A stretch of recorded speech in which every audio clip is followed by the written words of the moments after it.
গাছ অনুযায়ী ফুল হয়ে গেছে অনেক বড়, তার জন্য ফুল আর দাঁড়িয়ে থাকতে পারছে না। এই দেখো ফুলের অবস্থা, ফুল আর দাঁড়িয়ে থাকতে পারছে না, ও একদম ঝুঁকে পড়েছে। কারণ ওর সাইজটা হয়েছে, দেখতেই পাচ্ছ আমার হাত কেমন আর ওর ফুলের সাইজটা কীরকম। তো এত বড় সাইজ হয়েছে, ওর তো একটা শক্তির প্রয়োজন ধরে রাখার মতো। দেখো ওর কিন্তু একদম ছোট, ও কিন্তু বেশি দিন হয়নি ওকে আমি লাগিয়েছি, আর এর থেকে এত বড় একটা ফুল পেলাম। তো তার জন্য আমাকে যত্ন করতে হয়েছে, খাবার দিতে হয়েছে, শুধু শুধু তো আর হয়নি। আর এই যে আরও কড়ি রয়েছে এবং আরও সেগুলো ছোট ছোট, এখন এগুলো বড় হবে, এখানেও রয়েছে। তো তোমরা যদি এইভাবেই গাছের যত্ন করতে চাও, ছোট গাছে ফুল ফোটাতে চাও এবং ফুলের সাইজ এত বড় করতে চাও, ফুলের সংখ্যাও যাতে বৃদ্ধি পায়, সেজন্য যথেষ্ট পরিমাণে যত্ন নাও।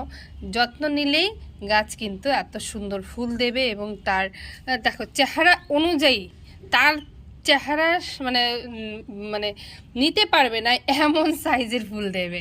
যাই হোক, দেখো তোমরাও এরকম করে গাছের যত্ন নাও।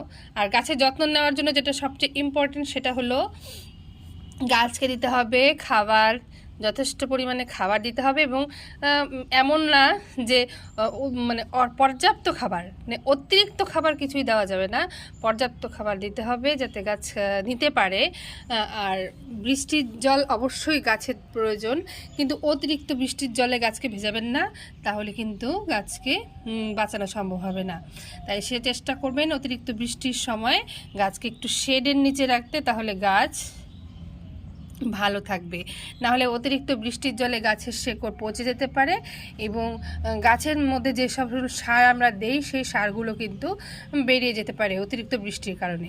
তাই অতিরিক্ত বৃষ্টি গাছকে ভেজাবেন না, সেটার নিচে রাখবেন। আর মাসে একবার সার দেবেন আর 15 দিন অন্তর তরল সার দেবেন, তাহলে দেখবেন গাছ কিন্তু আপনার ভালো থাকবে। আর অবশ্যই সূর্যের আলো সকাল থেকে পায় এমন 6 থেকে 7 ঘন্টা গাছকে রাখবেন, যাতে গাছ সূর্যের আলোটা পায়, তাহলে কিন্তু গাছ ভালো থাকবে। যাই হোক, আপনারা ভালো থাকবেন, গাছের যত্ন নেবেন।